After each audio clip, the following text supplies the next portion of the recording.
Yo guys, what is going on? Welcome back to the FIFA Flow podcast, guys. Today, guys, we got a big episode to talking about the round of 16, or not the round of 16, the round of 8 quarterfinals of the Champions League, guys.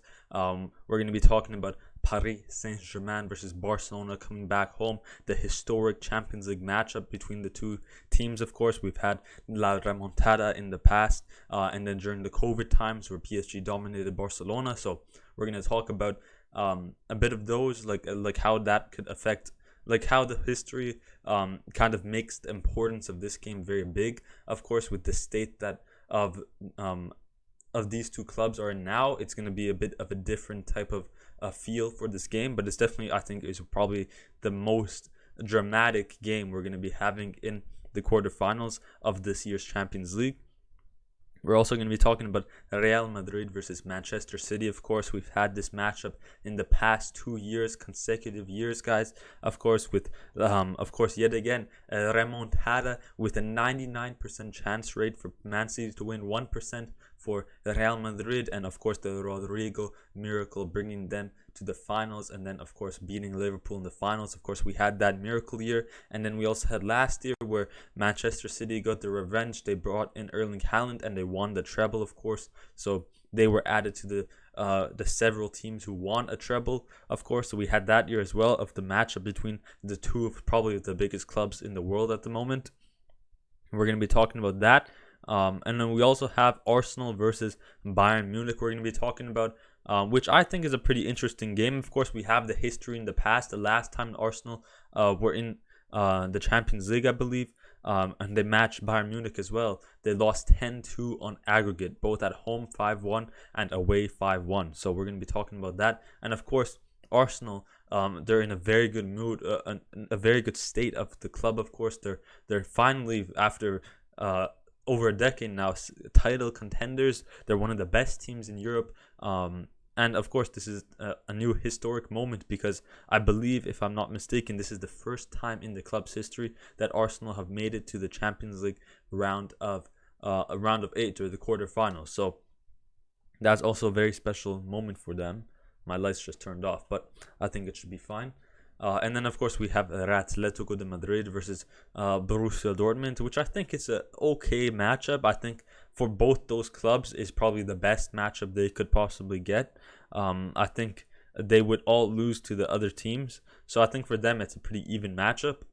But yeah, we're going to be talking about those 4 games. We're going to be talking about Paris Saint-Germain's form with unbeaten streak. Of course, 27 games unbeaten. We're going to be talking about Le Classique from last week. And of course, yesterday's game from against Clermont Foot, who are at the bottom of the league. We're also going to be talking about Chelsea versus United. I want to talk about both of their forms. Chelsea's recent form, they're kind of our Chelsea back type stuff, and then also, of course, Liverpool versus United. Of course, the historic rivalry matchup between the two clubs. We're going to be talking about that as well. But yeah, that's pretty much it. We'll also do a quick recap over the Bundesliga when we talk about the Arsenal Bayern game, and also I want to talk about Bayern Leverkusen as well, of course, with their still undefeated streak, man. And I think next week, if they do win one more game, they will go on to win the Bundesliga. But yeah, we're going to be talking about the United games, 2 United games, 2 PSG games. I'll give a review on all 4 of the quarterfinals games for the Champions League, and then pretty much it, and then ended off with a football knowledge games, of course, like usual. But yeah, that was quite a long intro. By the way, guys, if you haven't noticed, guys, of course, we have the new background. We're kind of testing out something new today. Of course, we have the collection, the trophies on the right over here. And it's actually the exact amount of each type of trophy that Paris Saint-Germain has won. Of course, the UEFA Cup Winners' Cup. So we are European title contenders, guys. The Trophy des Champions, the Coupe de la Ligue, Coupe de France, and also the Ligue 1. So yeah, of course, historic club. We have history. We have the team photo. Of course, we have my favorite player's jersey on the top left, guys. Marco Verratti. I have his jersey as well. Like, if I had to choose any player to meet in the world, my friend asked me this the other day, Marco Verratti. Like, if it's one footballer, you can't meet anyone else. For me, honestly, it has to be Marco Verratti. We have, I don't know, the PSG Stadium, Parc des Princes, and also Kylian Mbappé and Neymarzito on the left. So, new background. Let me know what you guys think in the comments below.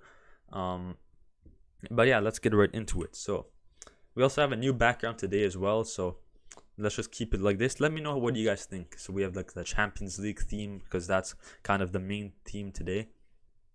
But yeah, let's get right into it, guys. Let's talk about the Chelsea versus Manchester United game. I mean, what a dramatic game, guys. What a dramatic game. We had 2-0 up for Chelsea, and then United come back 3-2, and then in the last minute of the game, Chelsea win 4-3. So I mean, what a game. I just want to talk about the players real quick and both the teams' performances. I'm gonna be honest, Chelsea, man, they're pretty. They're not the best team, of course. Of course, this season they're in the bottom half of the league. I think they're in 10th place at the moment. Today they just drew to Sheffield United 2-2, where I believe Sheffield scored in added time after the 90th minute, which is not good for Chelsea, of course. But I gotta be honest, man. Chelsea, sometimes they're good. When they play good, they're actually a good team. But then they just bottled the easiest games. Let's talk about Enzo Fernandez, of course. 100 mil signing, I believe, somewhere up there, of course. Man, this guy, Enzo Fernandez, he broke, I think, was it Enzo or Caicedo who broke the winter? He broke the Premier League transfer record in the winter as well, which you don't see often, a transfer record being broken in the winter. You don't really see big transfers in the winter. But Enzo Fernandez, he was flopping a bit in the summer or last season when he got signed to Chelsea, of course. And a lot of people, of course, they say, oh, because Chelsea do bad, like all the players do bad. Modric is bad. They say Jackson is bad, Gallagher is bad. But I'm going to be honest. Players like Enzo Fernandez, like if they were in a good team, I would rate them. Like the way that Enzo plays is brilliant. He's a amazing box to box. If he was in a team like Real Madrid, I think he could be a very similar player to Valverde, I would say. I think like if I had to compare Enzo Fernandez to another player, it would probably be Federico Valverde. Like for me, I'm not saying he's on the same level, but I'm saying I'm saying there's a lot of tacks that Chelsea are doing bad. I think there's a lot of moments where Enzo does mess up. I think I remember there was a moment last year where it was Darwin Nunez or Luis, what's his name? The freaking left winger for Liverpool. I forgot his name, but something Louis. Anyways, the left winger, I remember like they just went past Enzo and then they went on to score. Like he ran right past a 100 mil player, just like that. But I remember there was a few moments, but I will say Enzo Fernandez, he has passion. You can definitely tell the way he plays. He's like a captain. He's always fighting to try to get the ball back, of course. And I rate that. I will rate that, of course. Of course, comparing him to a player like Alexis McAllister, who's having a brilliant time at Liverpool, I will say I feel like they're kind of on the same level. Yet again, I would say McAllister is doing better just because if you take a look at Liverpool's midfield last season, of course they had Fabinho and Henderson, bro, two like of the oldest players for Liverpool. Like they didn't really have a new like what am I trying to say here? Like it was kind of a rusty midfield. It was old. It was tired out midfield. So the impact that McAllister or Dominic Szoboszlai brought into that Liverpool team, they just brought in two new engines into that team. What am I trying to say? They brought two new engines into that Liverpool midfield, of course, going from a rusty Henderson or Fabinho to a new shiny, like a new engine, man, McAllister and Szoboszlai. So I think it's just that impactful level. I think when you take a look at Chelsea, on the other hand, you had N'Golo Kante before. Who else did they have? Mason Mount. And I think like the difference between Kante and Enzo Fernandez is not a huge difference. If they kept N'Golo Kante, I feel like it would have had the same impact that Enzo Fernandez has this season as well. So I think if Enzo Fernandez was on a better team, he would be more known. He would be more rated for sure. So I'm gonna be honest. He had a really good game. My My PC is just turned off because I didn't touch it. But yeah, as I said, I think he had a really good game, guys. Like he's just always hungry for the ball. I just want to say that. Gallagher as well. He's had his off moments as well. I think this is probably one of his best seasons because, of course, there's not many other players in the team who are shining in this team. Of course, they also don't have Mason Mount anymore. They don't have Pulisic. So he's kind of that star player in the team now. He's got guy who connects the team in that cam position, box-to-box type role. He's kind of always involved in the game, and I think that's why he's kind of getting a bit more I guess play time and kind of more known on social media because he's kind of that main man in the team, that guy who connects it all. Here you have the triangle here with the two DMs, triangle on the left, triangle on the right. So yeah, that I'm gonna. He's not bad, of course, but of course I think it's the fact that there's not really any stars. He's not good, of course. I don't think he gets into any other team other than Chelsea. I think he's the perfect fit for Chelsea, but I did want to mention that. Nicholas Jackson as well. This guy is the brick, man. This guy is a brick, man. He cannot finish any goals.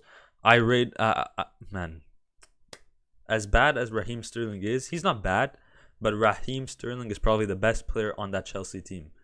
And Cole Palmer as well, man. I highly rate Cole Palmer. Now, I've seen a lot of shouts on social media of Cole Palmer being the signing of the season, of course. Now, he has 16 goals in the Premier League. I think Erling Haaland has 2 more than that, 18 now.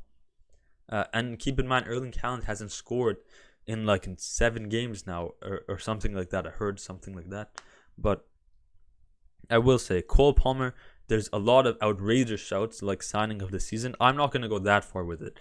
I really rate Cole Palmer, of course. He went, of course, from that famous line in that United game. Commentator said, "From City's boy to Chelsea's man." That is very true. And I think the reason is because he got a lot of play time. I think if he was at Manchester City, he would have been a player very similar to Phil Foden.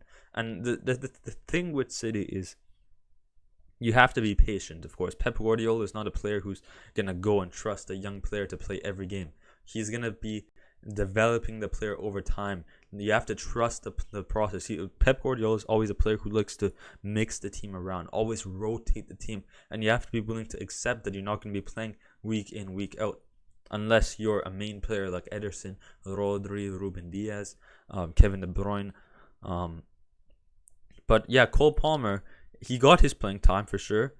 But now everyone's saying, "Oh, he's the best signing of the season." I highly rate him for sure. I rate him a lot. He's up there. I think him and Raheem Sterling and Gallagher are the 3 best players in this Chelsea squad this season. And then Enzo Fernandez is also up there for sure. The top 4 best players for Chelsea.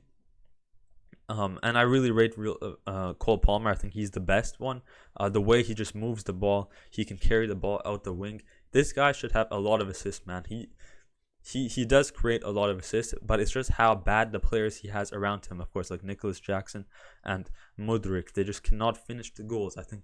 But I really rate Cole Palmer. He's good at assisting, finding those chances, creating those chances, his dribbling to move the ball around, carry the ball. Is definitely is amazing for his age as well. How old is he? He's 21 years old, so similar to Phil Foden. But there's a lot of people who do say he's the signing of the season. That's where it gets a bit outrageous. This guy has, what is it now, 12 penalties at least? Where is it? Can we check here? Cole Palmer. 16 goals, 9 assists. But does it say how many pens he has? Goals, 8 penalty goals. So half his goals came from penalties, man. Where he hasn't missed a single one, and that just shows that he's composed. He's confident that he can score these penalties. There's no hate to that, of course, but that doesn't really show his ability, because anybody can score. I can go ahead and I'm not saying I can, but anybody in a Chelsea team and anybody in a professional team can take the penalty, and then they can score. Let's say someone got 30 penalties in a Premier League season. That team, let's say Liverpool got 30 penalties and Salah took all 30 penalties, and he became top goal scorer in the Premier League that season. would people say he's of course, I think people would rate that he's good at taking penalties, he's composed, he's good at taking pens, but will people say he's the signing of the season? No, because you can just he's good at penalties, but are you good at everything else? It's not just about shooting, taking the pens. So that's where I question Cole Palmer a bit. Of course, I really rate that he's good on the ball. Like when I see him off the ball, on the ball, creating chances, his dribbling, very good. His shooting is very, very good, of course. But with 8, like he's up there. I think he's the second or third most goals this season. I wouldn't say he's the signing of the season, just because to the fact that he scored 8 penalties, and after what I just said, like you can score 8 penalties, that doesn't make you the best player of the season. I would say the best player of the season so far in the Prem is probably Salah, man. Salah is so good. Salah is like not the signing of the season, but like if we're talking about signing of the season, then maybe yeah. Like I'm trying to think who else. I'd probably say someone like Szoboszlai, just because of the impact he's had on that Liverpool team. But because Chelsea were bad before anyways, and any player can stand out of that team. And that goes back to, I said this in the past before, the same thing with Gerrard. Was Gerrard good? I mean, I'm not hating Gerrard, but was he rated a bit too much due to the fact that rest of the Liverpool team were not good? That's what I'm trying to say. It's the same situation here. Chelsea, the whole Chelsea team is not good. If one player is good, it makes them look like they're the best player in the world. So I will say that for sure. But yeah, let's just talk about the games as well, the goals. Of course, the first goal I think came off of a penalty by, came off of Gallagher. I'm trying to remember this goal. I don't quite remember this goal, but yeah, the second goal came off of a penalty. And then, the defending man, Badiashile. I think it was Cucurella or the Sassy who passes it back to Badiashile. I think it was Cucurella who passes it to Badiashile. And then Badiashile, he's just not ready to receive the ball. And then he's kind of just standing still. He kind of has his arms to the side, both his feet to the ground, like he's not ready to move and get the ball. He just lets the ball go past him because he wasn't ready to receive it. And then it's Garnacho who's behind him, goes and makes a run and then hits it past the goalkeeper. That was the first goal. Very terrible defending. Very, very terrible defending. The second goal, which was by Bruno Fernandes. This one was a nice goal as well. I think it was Diego Dalot, top of the box here, and just crosses it in to Bruno Fernandes at the far post and then headers it in. And then the third goal that United got was also a very, very nice goal. I think it was an assist. Yeah, it was by Anthony, who does an outside the foot shot with his left foot, far post, and then it was just what's his name, Garnacho yet again, who just kind of chips it or headers it over the goalkeeper and it goes in. And that was 3-2 in the 67th minute, and we go up to 99th minute where Chelsea are awarded a penalty. Of course, they take the penalty, and of course, yet again, not Mudryk. What's his name? Cole Palmer, who takes the penalty. Yet again, 2 penalties. Like, he got a hat trick, but 2 of them were penalties, man. So you can't say, he got a hat trick against United. Not many players have done that. He's historic. He's a future star. He's got 2 penalties, man. Anybody else in that team could have taken the penalty. So, but I'm not saying he's bad because he took 2 penalties. I'm just saying, like, overall, people are rating him too much because of the goals he has. But 8 of them are penalties. Like, I'm just trying to say that, like, you have to take a look at the overall, not just, he scored 16 goals. 8 of them were penalties. You have to look at everything else as well. What can he do off the ball, on the ball, his dribbling, his chance creation, his movement, where he can go, where he cannot go. Of course, you have to take a look at all of that, not just scoring goals. 8 of them were penalties. Anybody can take a pen. No hate, I'm just trying to say. And then, in the 11th minute, is a corner. They scored the pen. They went on to continue. Chelsea got the ball back quickly. I think it was Gallagher who shoots, and it just deflects out for a corner. And then they called the corner close. And Cole Palmer, you can just tell the type of shot he took, the way he took the shot was amazing. It looked like it was going to go top bins. I think if it did not deflect, I think he was off Scott McTominay, and then it went near post, unfortunately. And then they won the very last minute. I think even if it didn't deflect, it would have been an amazing shot. And yet again, even if he didn't score that shot, I would still say he's a good player because of his ability to get those chances off, or the way he's able to get those chances off. Even if he doesn't score 16 goals he has this season, it's his ability to create those chances, to dribble, to take those shots, and how he takes those shots. That's how I rate players, not just off of stats. And the reason I'm going on and on about, it's not just about goals, is because, of course, as a PSG fan, I defend Dembele a lot because everybody hates him for not having a lot of goals or assists. And we will get to him eventually. But yeah, that is the Chelsea United game. Holy, that was a long talk. But yeah, let's go ahead and talk about the United Liverpool game as well. I mean, amazing game. It was a bit boring. I feel like I kind of expected a bit more. Liverpool, man, they created so many chances and missed the easiest chances, man. If you take a look at the stats here, I mean, holy, look at the dominance here. 7 shots, 7 big chances missed. I mean, I'm telling you, man, like, holy, look at these chances. But let's talk about the goals. Bruno Fernandes. I mean, the first goal, Luis Diaz. That's what his name is. The left winger from Liverpool, Luis Diaz. But where was the first goal? Where were we talking about? Yeah, the first goal was a bit questionable. And actually, the first goal was from the corner. It was from a corner. Goes to Van Dijk, of course. Van Dijk is the aerial beast. And then he hits it far post, and then it's just Luis Diaz who just taps it in. Just bangs it in. It's crossed in. DVD headers it a bit more away, into the open space where Luis Diaz is, and then he just taps it in past Onana. And then we go until the second half. Yet again, Liverpool, they're doing everything they can. They had a lot of good chances. Darwin Núñez, bro, he had a clear opportunity to pass it backwards to Dominic Szoboszlai, but he didn't. He didn't pass. He could have passed, and they could have done an easy tap in, open net, but he didn't.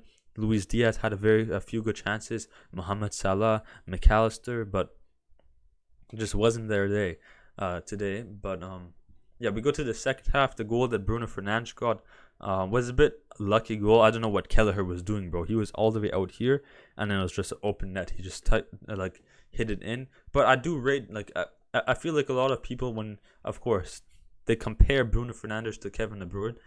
Kevin De Bruyne is levels clear, but I won't say that Bruno Fernandes is a bad player. I think I definitely see a lot of people on social media saying Bruno Fernandes is not a good player.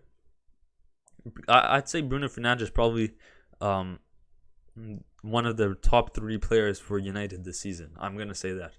It could be outrageous, of course. I don't watch a lot of United, but when I do watch United, when I watch games like United versus Liverpool or some of the highlights, Bruno Fernandes always stands out. He's always contributing, and yet again, it goes back to that the same situation with Gallagher, where he's kind of that central man. He's kind of that guy who's always involved in the middle of the park. He's in the middle of the team, so he's that connection in the team. He's always connected through every play because he's that middle man. Of course, he's a captain as well, so he's always involved in the game. I feel like that's also kind of a factor to this. But yeah, I do look. It was a lucky goal because I don't know what Kelleher was doing, but at the same time, it was a good shot. It was the first shot or first touch as well, and the way that you have to get the placement, it was all the way out here from the 40-yard line. The way to get the power, the placement, the way to shoot the ball to make it go straight from all the way back there, even if it was an open net, is still pretty impressive. And then we go Kobbie Mainoo scores in the 67th minute. Kobbie Mainoo, man, this guy is the best youngster, one of the best youngster midfielders. He is if I had to compare Kobbie Mainoo to another player, this guy is he's like the English Warren Zaire-Emery. That's what he is. Literally, man, the goal he got as well. It was Casemiro who got the ball, passes it to Kobbie Mainoo, and he just carries it out. He carries it out, passes it to Rashford, I think it was, or whoever it was playing there, because Rashford got subbed off.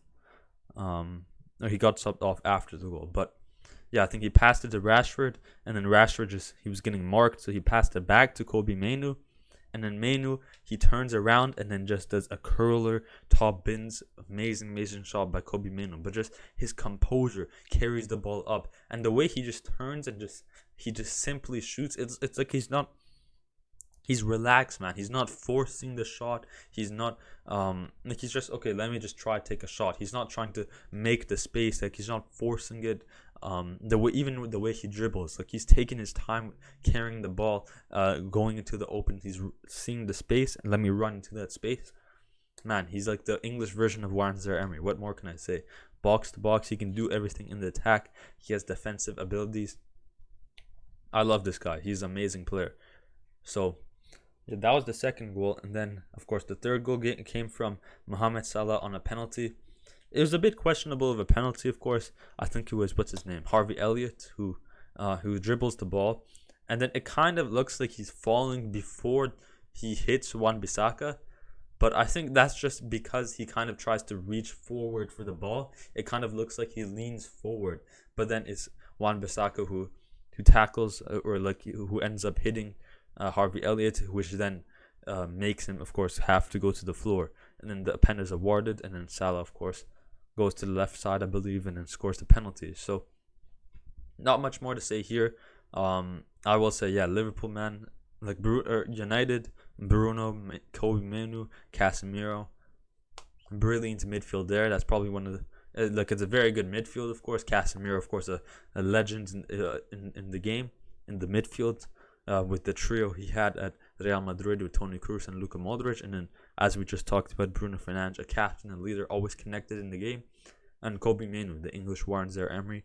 On the other hand, Liverpool should have won, man. As I said, it was a bit of not a boring game, of course, but I expected a bit more, of course. With all the chances that Liverpool made, you expected a bit more. So that is the game right there.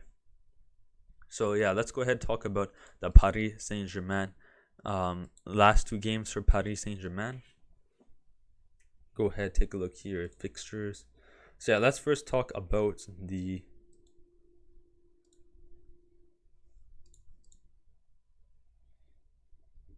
come on, did they not have the most recent fixture? Let's talk about Le Classique first, of course. What a game this was, man. Donnarumma, I'm not just saying Donnarumma here. Donnarumma is probably the goalkeeper of the season. I'd say by far, in all the top 5 leagues, Donnarumma is the best keeper this season in all of Europe's top 5 leagues. The saves, bro, this guy is amazing, man. His reflexes, he catches the ball, he's able to come out for the crosses, rush for the ball, saves with his feet, like the way he dives. Man, amazing keeper. Beraldo got a very, man, that was the worst red card I've ever seen. Like, that was definitely not a red card. Let's talk about the game though. Man, we dominated, man. We dominated. I want to talk about Dembele in that number 9 role. Or that number 10 role, you can kind of say. He's kind of like a false 9. Dembele, man. Yet again, Dembele is a player who does not have a lot of stats or a lot of goals. I think he has 8 assists this season, 2 goals, I believe, in all or maybe in the league only, but I'm not quite sure. If we take a look here, 8 assists, 1 goal in Ligue 1 only. But where was I? Yeah, I will say, man, Dembele, man, like this guy, a lot of people hate him. This year he's had no injuries at all for PSG, and of course with this guy being the injury prone at Barcelona, it's pretty surprising stat to say that he has no injuries. But there's a lot of Barca fans who say, oh, haha, look at him, look how bad he is. You understand? As a PSG fan, man, this guy contributes so much in every attack. There are moments where I hate him because he makes such good dribbles and then hits the worst shot ever, hits the softest shot, misses a shot, bro, hits it right towards the keeper. So there are chances or times where Dembele does miss a lot of easy chances in front of goals after making such a good play, maybe a 1-2 play with Kylian Mbappe or Kolo Muani. or maybe he gets crossed the ball or through ball in and he misses a chance. But the way he contributes to the team, what he contributes to the team, is very important for PSG. He's always involved in the attack. He's a very important player for us. What I will say is him playing as that number 9, he does create a lot of chances. His vision, his passing is really, really good. But what I will say is I don't think it really works out with Koulibaly on the right wing. And the reason I say that is because usually you have Mbappe crossing to the far post and then it's Dembele who taps it in, or vice versa, Dembele from the right wing crossing it into left wing. So when Mbappe crosses it in, of course, he doesn't have that player on the opposite side like Dembele. So what I will say is it's very similar to what we played in the beginning of the year with Marco Asensio as the false 9. I think we had that with Dembele on the right, Mbappe on the left, Asensio as the false 9. I think it would be a perfect attack. I think because Asensio, I think the way Dembele plays is very in that false 9 role is very similar to how Marco Asensio plays. Maybe he's not the fastest player, but he's very good on the ball. Of course, he comes from a Madrid team who of course know how to pass, always moving the ball. So he has that kind of vision in him. He knows how to shoot the ball. So Marco Asensio kind of being that number 9, when he gets the ball, of course, he has a higher chance of scoring. Being in the middle of the pitch as a number 9, you're going to get the ball a lot in the centrals of the team. He's going to receive the ball a lot, either in a cross or even like a through ball in. So I'd say Marco Asensio as a number 9 is better, but Dembele, going from that right wing to, like, he's always involved. What I will say, stats are not always the most important. That's why I was going on a rant about Cole Palmer. I would say Dembele is having a better season than Cole Palmer. That may be an outrageous shout, but as I said, it's not about stats. It's about the way he's always connected. And for me, Dembele, man, is one of the most important players in this PSG attack. I think another reason I say that is because we don't really have any other reliable PSG players in the attack. We have Barcola. I love Barcola. We have Goncalo Ramos. But the thing with Goncalo Ramos is he's not really good on the ball. He's more like a physical striker who just runs through in behind the defense, and then you have to feed him the ball, and then he shoots. Even then, his shooting is not all in all reliable. So, and even with Koulibaly, he's a fast player. I think he's good on the ball for sure. But yet again, his shooting, sometimes he kind of flops. Or he doesn't know really how to position himself, because we're kind of a team who kind of passes our way and builds our way up. He's more of a player who just runs straight or runs in behind or runs down the wing, and then he does the dribbling himself. He's not really a player who passes. He's kind of a player similar to Kylian Mbappe. But yeah, Goncalo Ramos and Koulibaly are not reliable players. So I think that's why I kind of highly rate Dembele, even though his stats are low. He's what he contributes on and off the ball is more than what our other attackers can contribute. So I'd say, like, if we had our top 5 players in the attack, Mbappe is the top player who contributes in the attack, and then I'd say it's Dembele, and then it's Asensio, and then Koulibaly, and then Goncalo Ramos. That's how I would rate my top 5 attackers for PSG this season. So I think that's really the reason why I rate Dembele, is because of the other players we have who are not as reliable. I rate Dembele a bit more. So maybe, yes, it's true that Dembele is not the best player in the world, of course, and there's other players who are better than him. But the importance he has for PSG just makes me rate him much, much higher. So I will say that. Vitinha, man, this guy was an engine in Le Classique in the match, man. This guy, man, an engine fighting for the ball. He had a few good blocks in defense in our own box. He blocked the ball. He had a slide tackle to block it. He was an engine, man. He was a powerhouse, moving the ball around, and then he ended up getting a goal where it's Dembele threw ball into Dembele, and then he just passes it back to the top of the box, and then Vitinha just kind of taps it into the back to the net. So amazing goal there. Fabian Ruiz, amazing player. I think he's definitely up there. I think what the difference. I like having Fabian Ruiz in the team. I think the problem with PSG is we cannot run Vitinha, Zaire Emery, and Ugarte at once. I kind of think we need that experienced player, and kind of that bigger, more box-to-box type player. Vitinha is kind of that dribbler engine type player, like a Messi type player. Zaire Emery is a box-to-box, but not as experienced. So kind of we need an experienced player, a physical player, and a player who can pass the ball. As I said, Vitinha, he's a good, very good midfielder. He's the engine in the team, but he's a bit too agile. So the kind of like what the thing is, Fabian Ruiz kind of balances out. If we have Ugarte is too defensive. Vitinha is a bit too agile, so he kind of gets knocked off the ball a lot. His dribbling is very good though, very similar. Like his play style reminds me a lot of Marco Verratti. And then we have Zaire Emery, who's just not very experienced. He's very, very good. I love him. My favorite player in the team, of course. My favorite youngster, of course. But he's just I think having Fabian Ruiz balances out the team, because we need that more experienced player, of course. And I think next year having a player like Barella, who's a box-to-box, maybe Bruno Guimaraes, who's not too defensive and not too attacking. He's a box-to-box yet again. That's the type of players we need. Ugarte, too defensive. So we need a player who's agile, a good box-to-box who's agile. In our case, Vitinha. We need just a normal box-to-box who can provide like a creative box-to-box like Zaire Emery. And then we just need another experienced box-to-box who's also a bit bigger as well, like more physical. In our case, maybe Barella or Bruno Guimaraes as my two options. Hakimi, Danilo Pereira. So yeah, amazing game here. And then, so that was the first goal. And then the second goal, Goncalo Ramos. I don't quite remember this goal.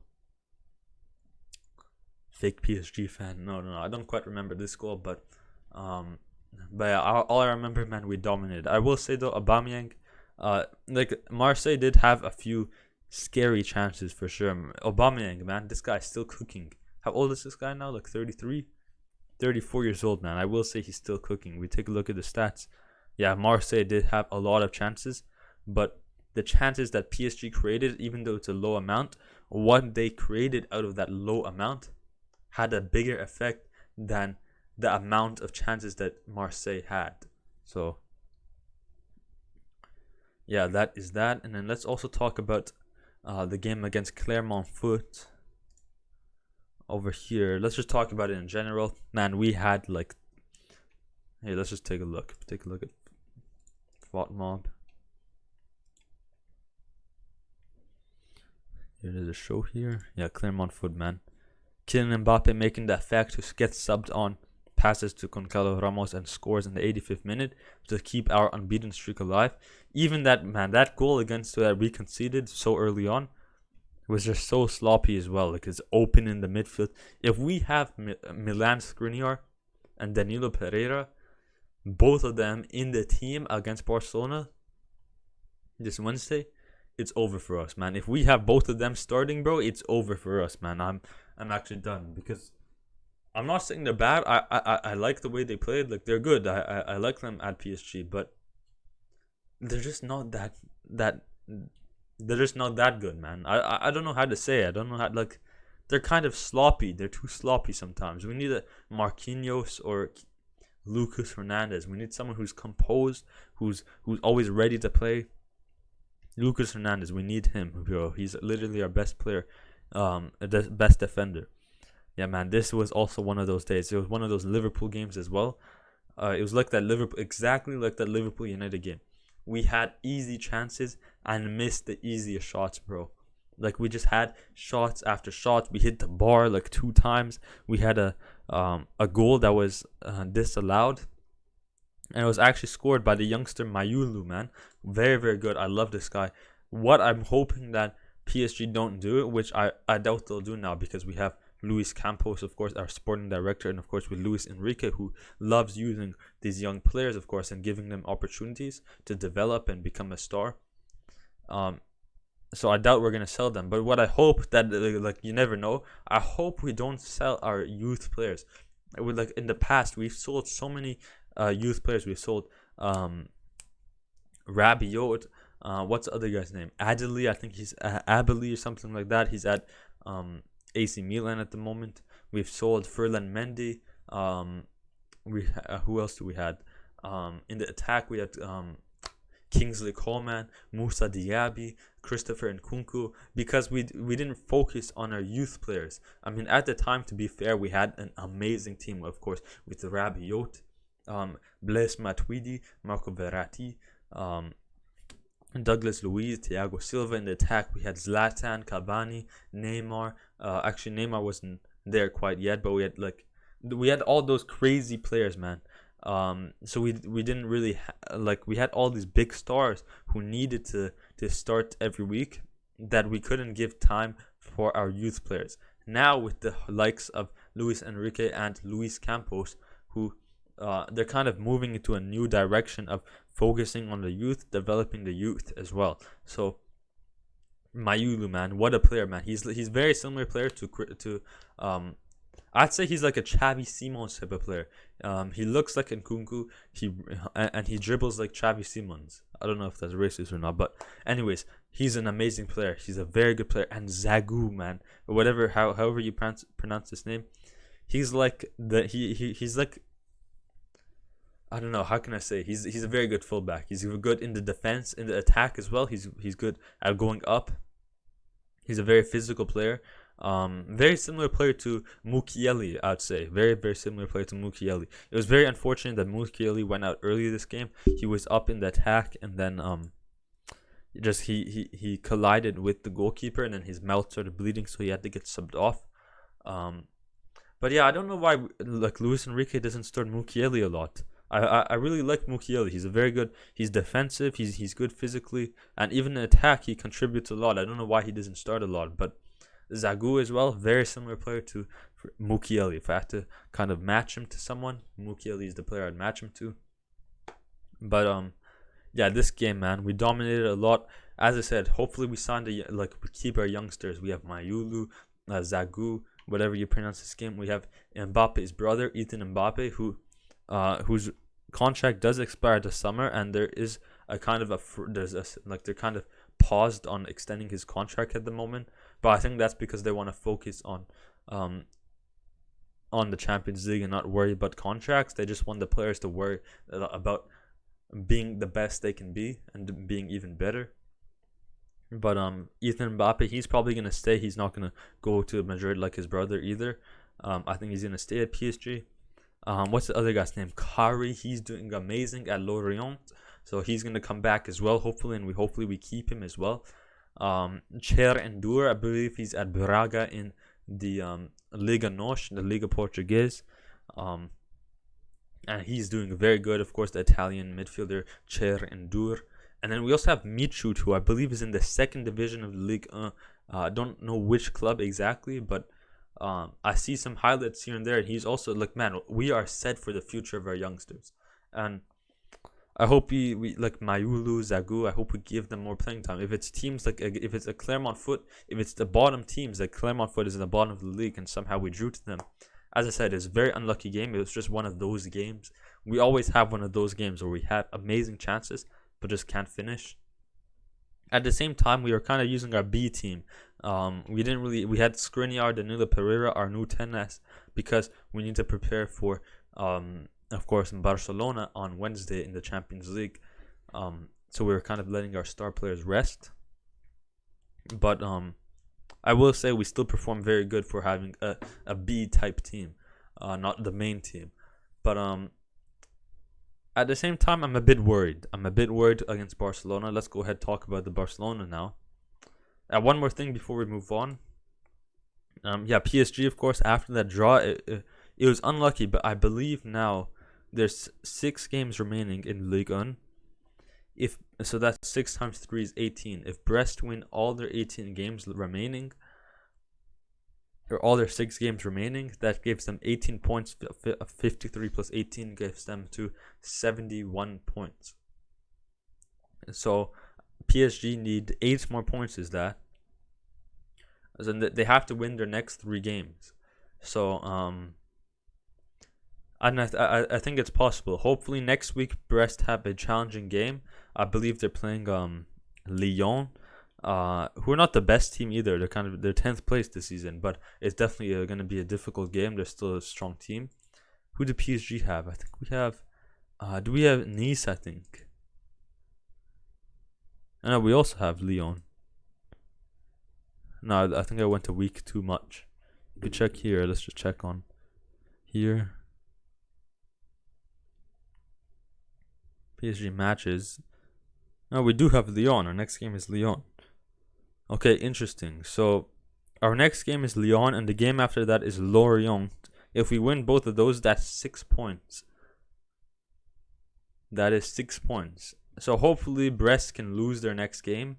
Because if Brest lose their next game against Lyon, then we would only need 5 points to win, and then we can win it. So, yeah, hopefully Brest lose, because what would make it more interesting is I went to the first game of this season at Paris Saint-Germain at the Parc, which was against Lorient. So it would be pretty cool to see like the game that I went to. The next game we match Lorient in, we win the league. That would be pretty sick. But at the end of the day, yeah, I think it's very unlikely that Stade de Brest win all their 6 remaining games. So it's kind of over probably. I'm not trying to hopefully I didn't jinx anything, but it is kind of over. Brest, man, the Ligue 1 is very, very strange. Of course, last season we had Lens, who had an amazing performance, make it to the Champions League, and I think they got, what did they get? I think they got third in the group. Who got first in that team, in that group? I think it was PSV and Arsenal, of course. I think it was those 2 teams who made it out of the group, and Lens got third, went to the Europa League, I believe. But yeah, then now this season we have Brest at second. Brest out of nowhere, bro. I think they were 14th that season, and now they're gonna have Champions League football, man. It's quite crazy. But we can also see the likes of Monaco making it to Champions League football, back to Champions League football as well. And I think Monaco are a team who are very strong. A lot of people really don't rate Monaco. Even though I'm a PSG fan, man, I love Monaco. I think they're a very good team for sure. They always give us troubles when we play them. They always give us troubles. Like, I remember the last game, I think it was like about a month ago, we played Monaco. As a PSG fan, we drew that game. But I will be honest, man, Monaco deserved to win because they played so much better than we did. Like, I respect Monaco. Monaco is one of the clubs I really respect. There's also a bit of FIFA tax, like with Ben Yedder. There was a Vanderson, the Brazilian right wing back I had, one of his cards. Of course, Chouameni came from that club as well. I remember him from FIFA. He had a Future Stars club. So a bit of FIFA tax that I like Monaco, of course, with Rat Yedder, Ben Yedder, Wissam Ben Yedder. But overall, like even in real life, I really respect Monaco. They're a strong team, always give us troubles. They're not a team like Marseille, man. That trash, bro. Get that word on my mouth. But yeah, PSG. We're at 27 games unbeaten now. So hopefully the streak continues. After that game as well, Mbappe got subbed on, made his 300th match appearance across all competitions for Paris Saint-Germain. A legend, man. Best player in the history of our club, I have to say that. 100 goals this season in all competitions, I believe. And on top of that, we had Marquinhos, who made his 435th appearance for Paris Saint-Germain. So now he reaches a milestone, joining, who's this guy? Jean-Marc Pilorget, whatever his name is. Jean-Marc, I've heard him before in the past as well. I think there's the stadium named after him in Paris. But yeah, he makes his 435th appearance in the Ligue 1 for PSG. Not in the Ligue 1, but for PSG. And is the most appearances for PSG, tied with Jean-Marc Pilorget. I don't know how to say the last name, but of course. And that's just, I mean, he's a legend, man. El Capitano, you know?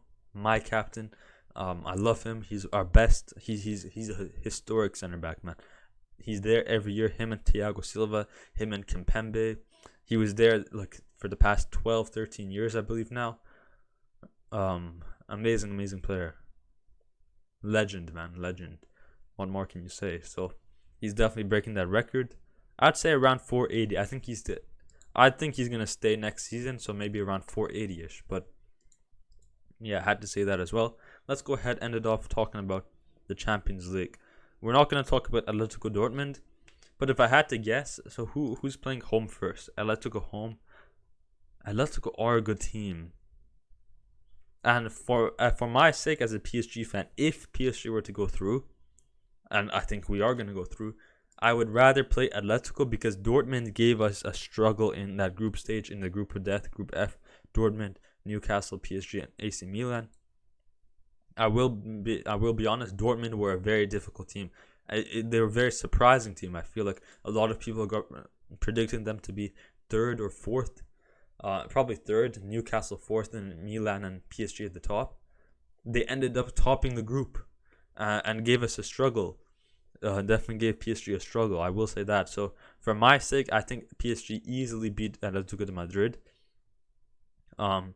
But I take, maybe not easily, of course, that's a bit too drastic, but I think it would be easier to beat Atletico than Dortmund because of what I've seen this season in the past. From what I've seen, I think we can beat Atletico de Madrid. I think the way that Atletico play is very similar to the way that PSG play, so that's why we kind of have a similar game. It's kind of that Luis Enrique tiki-taka Spanish playstyle tax that makes us able to compete. And also another thing that would be interesting, why I also want to see Atletico go through.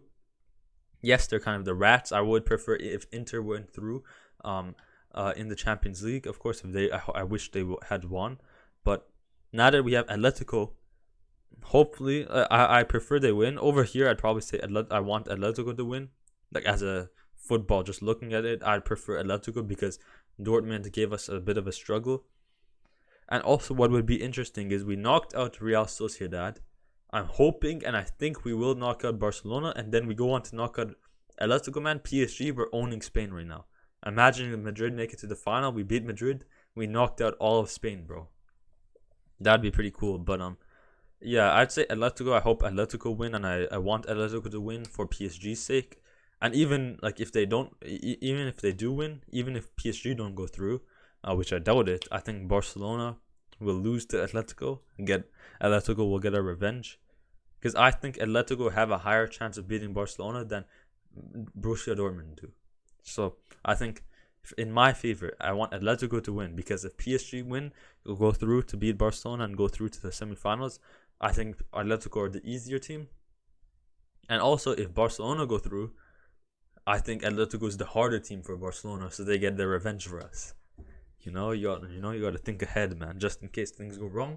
I doubt it's gonna go wrong, because let's talk about PSG Barcelona, man. PSG Barcelona. We had the first game at home.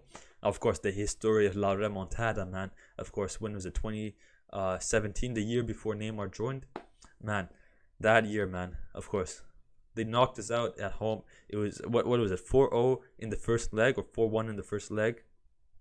And we were at home as well. And then they come back and win 6-1. And then, of course, that Sergio Roberto last-minute goal. Not last-minute, but, of course, that Sergio Roberto last goal to bring them the lead, of course. And, of course, back then, actually, I think it was a draw at the end on aggregate. But back then, I think it was 4-1. And then it was 6-1 at... it was 4-1. Or 5-1, I believe. Maybe let's just take a look. PSG versus Barcelona.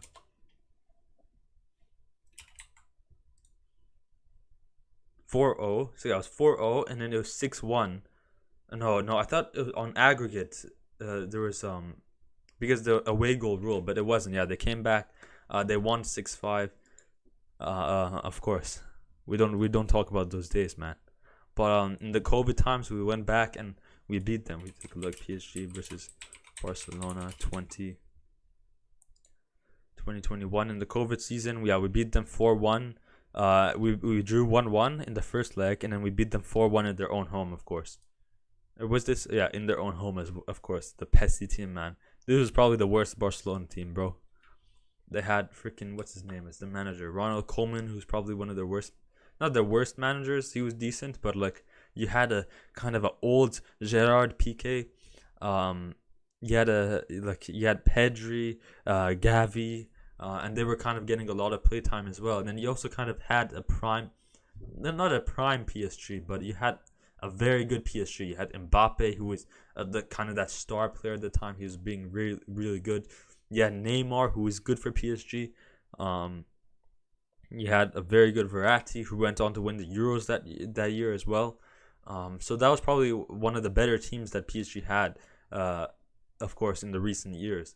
And then we had the 2 years where Messi came and ruined our whole club, and now we're having a good season again.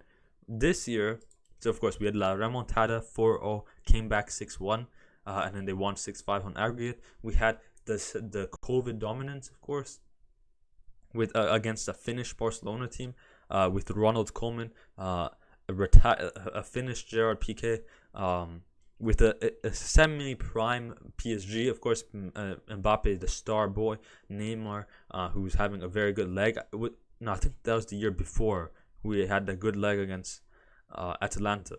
But overall, Neymar was healthy. Di Maria, we had Keylor Navas was our keeper. He was really good as well. Who else did we have? Of course, Verratti, as I just explained, who went on to win the Euros that year. Verratti, that was one of his best seasons as well. Very good seasons during COVID. So we had La Remontada, COVID dominance for PSG, La Remontada for Barcelona. This year, we have two completely different Barcelona teams than what we've seen, and PSG teams from what we've seen in the past in those two previous legs in the Champions League. This year, we have a PSG under Luis Enrique, who now plays a tiki-taka Barcelona style, a former Barcelona manager, so he kind of knows the way that Barcelona plays and can counter that. He kind of has the secrets. And also, we have a completely new Paris Saint-Germain squad list. Of course, we have Hawaiian Zaire-Emery, we have Ugarte, Vitinha, and then in the attack, we have Dembele, who transferred to Barcelona, who's apparently a fraud. So that's going to be some controversy in this. We have our Lord and Savior Mbappe, hopefully it's his last season at PSG, supposedly the last season, and it's very likely that he's going to go to Madrid this year. But yeah, we have him. We have Kylian Mbappe, the star man, who hopefully is going to carry us. He is that guy who's going to shred Barcelona to pieces yet again.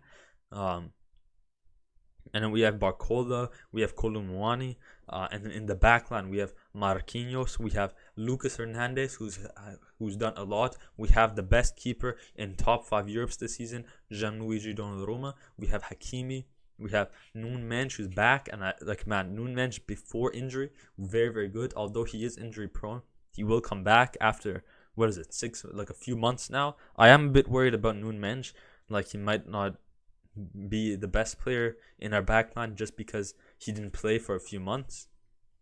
But from what I've seen before his injury, he was a top left back for sure, becoming the next best left back in the world, on the levels of Ferland Mendy and Alphonso Davies and Theo, that type of levels. He's gonna become one of those players. He's just injury prone, unfortunately.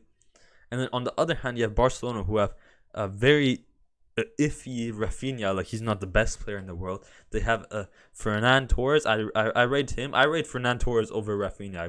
I'm gonna be honest. When I watch some of the Barcelona highlights, Fernan Torres is good. João Felix is also a good player. They have a Finnish Lewandowski. He's not doing this guy is not a big game player at all, man. This guy is not doing anything against PSG. Maybe one goal, but I doubt. They have they're relying on a 16-year-old, what is he, 16 or, yeah, I think he's 16 or 17 years old, Lamine Yamal. That is their best attacker that they have, and they need to rely on that guy, a 16-year-old. And we have a 16-year-old. What does Mbappe have, man? Mbappe, at 18 years old, Mbappe had a World Cup. Man, bro,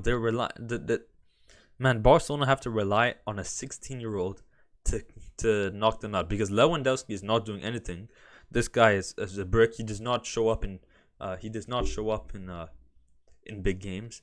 Rafinha is this guy is he kind of, bro, I don't know about Rafinha, man. This guy is so he's either good or bad.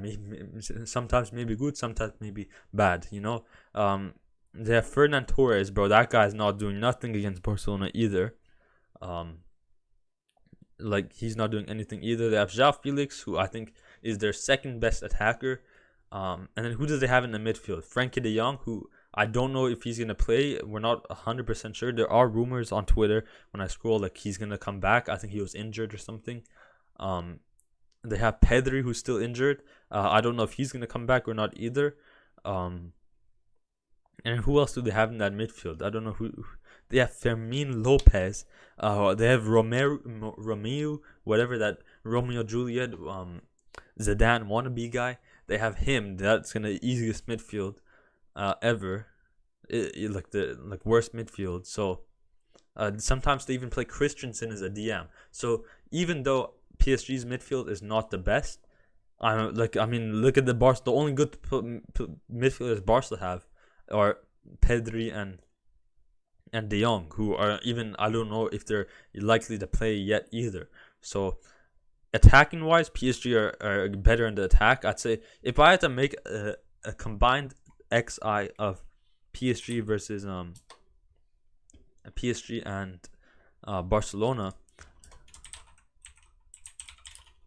XI PSG Barca, I'd say it's on the left wing Mbappe, and then let's put Lamine on the left, even though he's a right winger.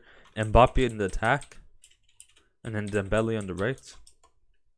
When we go to the midfield here, I would say De Jong here, and then I'll say, who do I say?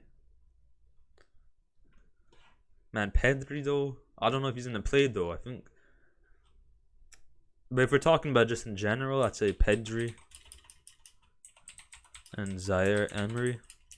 And we will shout out to Vitinha, who I think is very similar to Pedri. Like, I think he's on the same level. And then in the back line, Nuno Mendes, bro, he's gonna pocket Lamine Yamal, man, any day of the week. Clear of Balde as well. But not clear of Cancelo. I gotta be honest, not clear of Cancelo. Cancelo, bro, I respect Cancelo.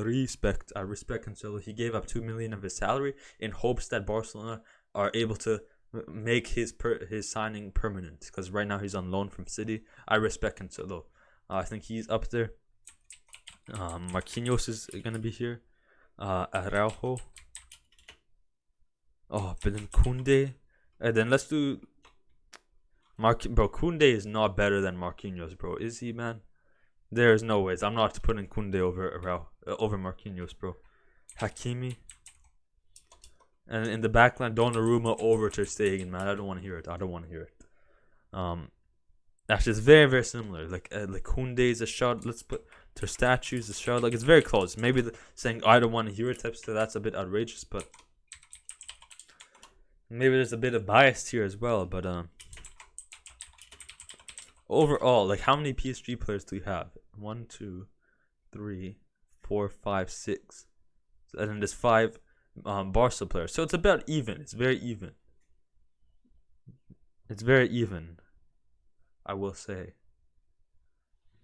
But if Koundé plays right back, there's rumors of him playing right back. Mbappe is like even if he plays right back, what if Mbappe doesn't play at left wing?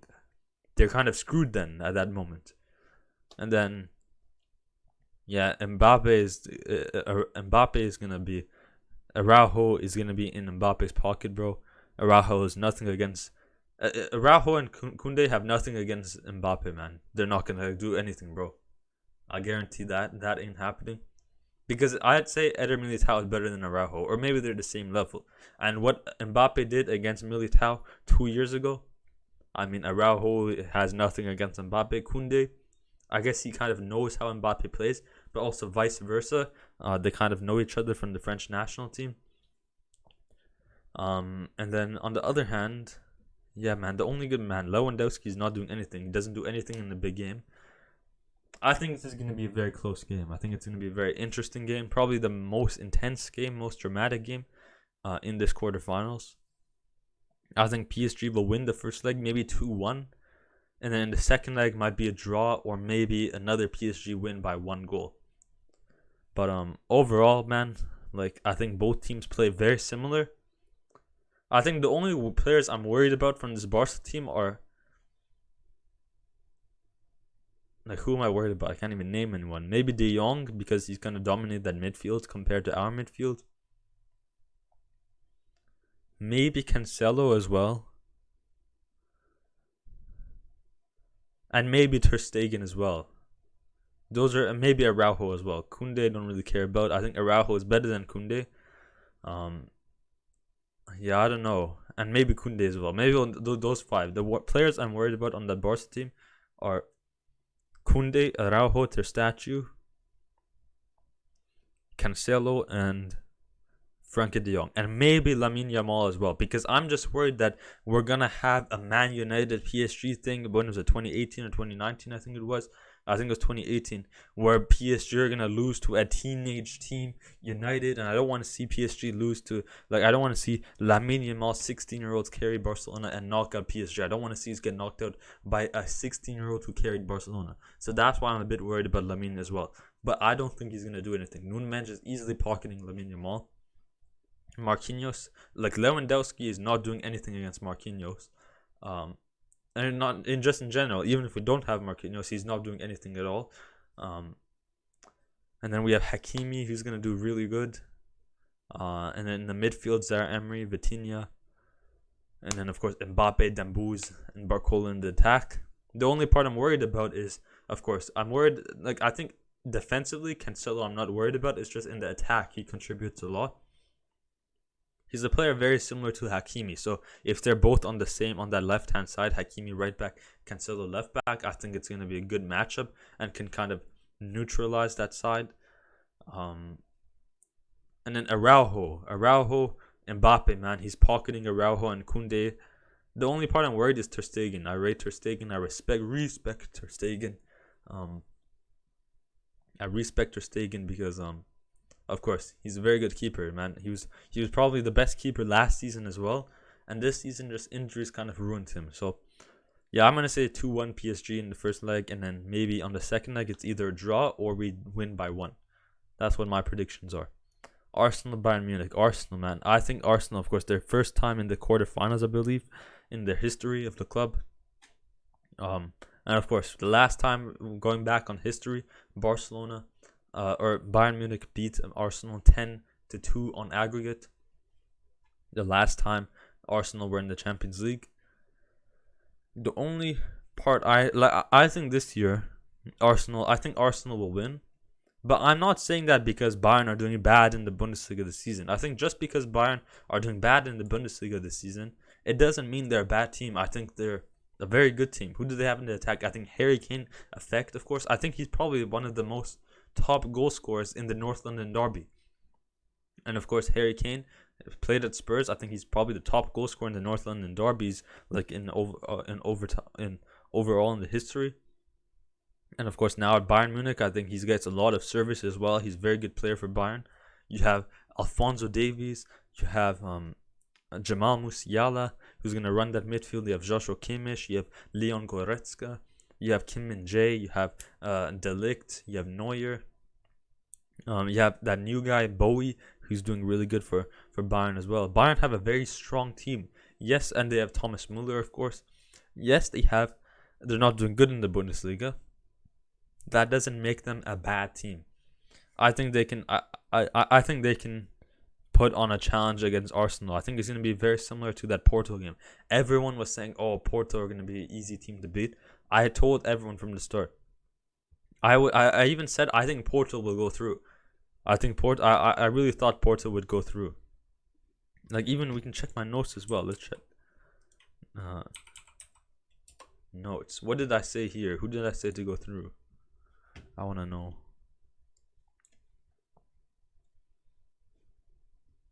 I did say Arsenal to go through. So now it looks like 4-1 Arsenal. I even said, really like a dominant 4-1. Or was that on aggregate? That was round 1 as well, bro. There's no ways I said that. Even over here, bro, I said Porto would win. And Porto would go through, bro. So I don't know what I'm saying over here. But anyways, I don't know what I'm saying here, and then over here I'm saying Porto. But where are we? Where are we? Yeah, it's very similar. Where everyone thought Arsenal would dominate Porto yet again, with Bayern doing really bad in the Bundesliga this season. That doesn't mean they're gonna do bad against. Like, that doesn't mean they're bad overall. They're still a very good team. So I think it's gonna be. I think it's gonna be a draw in the first leg, and in the second leg, I think even though with how good Arsenal are, I think Bayern. I think it's gonna be a draw in the first leg. But I think that second leg tax is gonna be really, because man, Bayern at home are different gravely. So I think maybe I'm gonna say Bayern go through. I think Bayern go through there. I think Atletico, PSG, and then Bayern go through. I think it's not gonna be easy for Bayern to go through, but it's just because they have the second leg at home, and Bayern at home are a different gravy. The fans, the atmosphere, and then Madrid City. Now Kyle Walker is injured, so Vinny is gonna have the time of his life. For the first leg at least. I think Tchouameni is injured, but I mean, if Tchouameni is injured, Madrid have infinitely world-class midfielders: Modric, Camavinga, Toni Kroos. I mean, the list goes on. Arda Güler, you can even say, you can play. What's his name? Brahim Diaz can play. So they have a lot of midfielders. So there's no problem for them, even if Tchouameni is injured, which I'm guessing he was injured. I saw somewhere on Twitter like he might be injured. But for me, a Madrid City game is gonna go either way, bro. It's one of those games where you can't really predict. 2 years ago, the remontada for Madrid, 1% chance, 100% faith. Rodrigo makes a difference, and then last year City makes the comeback. And then this year, with the way that Haaland has been playing in the past few games, it's very questionable. It's very, very questionable. So I'm not really going to predict that. I think it's going to be like, you could go to Madrid. Like the second game is the deciding game. For me, as it stands, I would say Madrid win. I feel like City have not been the best form in the past few games. We've seen better performances by City. But yet again, that's how City play generally in the league. They do good in the beginning of the league. Then they kind of start to underperform. And then they push it towards the end. That's when they really push in the last 5 or 6 games. Like, that's when they really push it, because then they get a loss in form, make the rest of the teams relax, and then they push it towards the end. That's what they kind of do. So this game for me is the least of my worries, because we've seen it in the past, and you can't really predict this game because both of them are the top teams of football this season. So it's very hard to predict. For me, Atletico, PSG, Bayern, and yeah, yet again, I cannot predict this, man. I literally cannot predict this. But yeah, that is my thoughts on the Champions League. Let's end it off with a footy tic-tac-toe. Of course, let's start with this box to box. No limit. Okay. So Man City and Madrid players. Let's start off and go with Kovacic. What is this here? Anyways, Man City, Borussia Dortmund. Of course, we have Erling Haaland. Man City managed by Jurgen Klopp. Interesting. Now, Klopp managed Borussia Dortmund. I'm trying to think, was Jadon Sancho at Borussia Dortmund? No, it wasn't. Okay, we got this as well. We can also do Sabitzer. Let's just do Sabitzer, because that was lucky. Oh, my Sabitzer played for Bayern, bro. We can do Sule there, let's say. But let's try to guess. Man City and Jurgen Klopp. Like, who's a player that played? I'm trying to think. Like, who's a German player? I'm trying to think. Like, it's probably like a. There's not many Liverpool players recently who went from Liverpool to City, or vice versa either. Okay, we'll think of that later. Bayern, Madrid, we can go with Kroos, and we'll go Casemiro for Madrid and United, and then managed by Klopp. So I'm trying to think, like, who did Klopp manage? Schalke, Didn't he manage Schalke? Is that the name of the team? Schalke or Schalke? So maybe Sané, Leroy Sané at Bayern. No.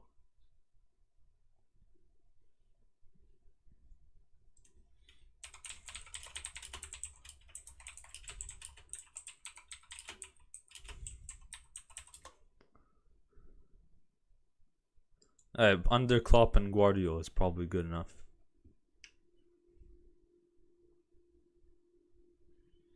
Players who played under both managers. Mario Götze. But then I'm guessing the Götze is probably, he didn't play for City. Lewa Gundogan, bro. Oh my, Gundogan at Bayern, bro. It's probably Gundogan or Dortmund, and then okay, and then what about the other one? Played for Bayern and managed by who's that other, not Sule, but Hummels. It could be Hummels.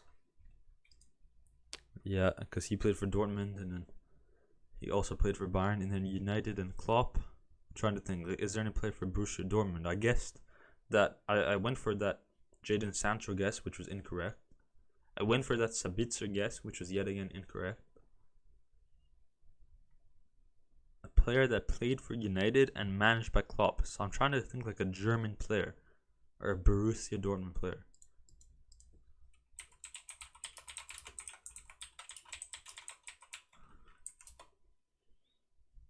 Let's just see. Players played for United and Dortmund. No, I don't think Mkhitaryan. Because here, when did Mkhitaryan play for Dortmund? See, that was 2013-15. This, I don't know. Isn't Mkhitaryan was there? Was Klopp there? He might have been there 2015, and in 2017, I believe he joined Liverpool. Was it?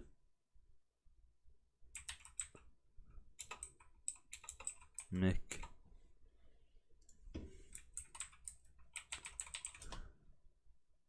What's this guy's name, bro? Copy this thing right now.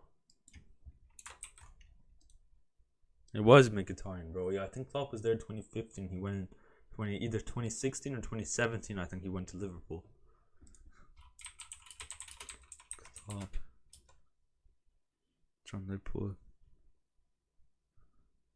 Of Liverpool in 2015. So then when did he manage? Oh, in 2015. If he was there before. Yeah. Okay. Negative ball knowledge, I guess. That's it is. We go on. Okay, this one, let's do no timer. Bremer. I think Bremer plays for Juve. Gervinho. Not sure. Hakim Ziyech. No. Hakim Ziyech, Chelsea. So nothing here. Ante Rebic. No, I thought he was Serbian. Adama Traore. No. Jamal Musiala for Bayern Munich. Robert Lewandowski. Borussia Dortmund. Dusan Tadic. Now he's Serbian here. Hamsik. Does he fit anything here? Should we just do play wildcard? Yeah, he doesn't, bro. De Rossi. No, I don't know who the hell this guy is. Negative ball knowledge. Federico Chiesa with Ronaldo at Juve. Schlotterbeck. Is he at Leipzig? No, he's at Dortmund, so no, he doesn't fit anything. Castiles, I believe is Belgium. Cristiano Ronaldo with Cristiano Ronaldo, English top division winner. Milik, I believe is Polish. Ederson. Did he win the? I doubt he won. Oh, he did win the Copa America with Brazil. Juan Bernat, I believe is at Benfica at the moment. Dries Mertens, doesn't fit. This guy plays for, I believe, Girona, is it? Right midfielder, try whatever his name, Tizgo, whatever. Kufor, don't know. Thiago Silva, no. Zinchenko, no. Dusan Vlahovic, no. Patrice Evra, did he win the? He probably was in that France team and won the Euro. No, he wasn't in the France team. I swear they won the Euros though. Mateus Cunha, nope. Makelele with Real Madrid. Karim Benzema, No. Sergi Roberto. Oh no, did he win the Euros at Spain? I don't think so. No clue who this guy is. Negative ball knowledge. Yeremy Pino. I don't even have wildcard. Olivier Giroud. No, they didn't even win the Euros. They lost it in 2016. What am I saying? Umtiti. I don't know. Kudis. Like, he doesn't fit, bro. What am I supposed to do? Adriano. No.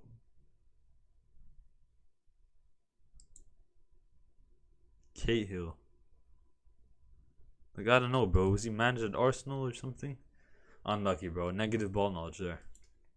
But yeah, we're gonna go ahead and end the video, guys. If you guys enjoyed today's podcast, hit that like button, hit the subscribe button, and hit the bell. We're at 57 subscribers. Let's see if we can hit 60 subscribers soon, before the summertime, like in the next month, before the end of April. But yeah, thank you so much for your support. Yeah, if you guys enjoyed today's podcast, hit that like button, hit the subscribe button, and hit the bell. I will see you guys next week, like in 2 weeks' time, yet again. We kind of record every 2 weeks now just because of university. I'm always busy. But I will see you guys next week after all the first legs of the round of 16 has happened, or the round of 8 to the quarterfinals has happened. I'll see you guys then. But yeah, have a blessed time. Stay safe, stay happy, stay positive, and I'll see you later. Au revoir.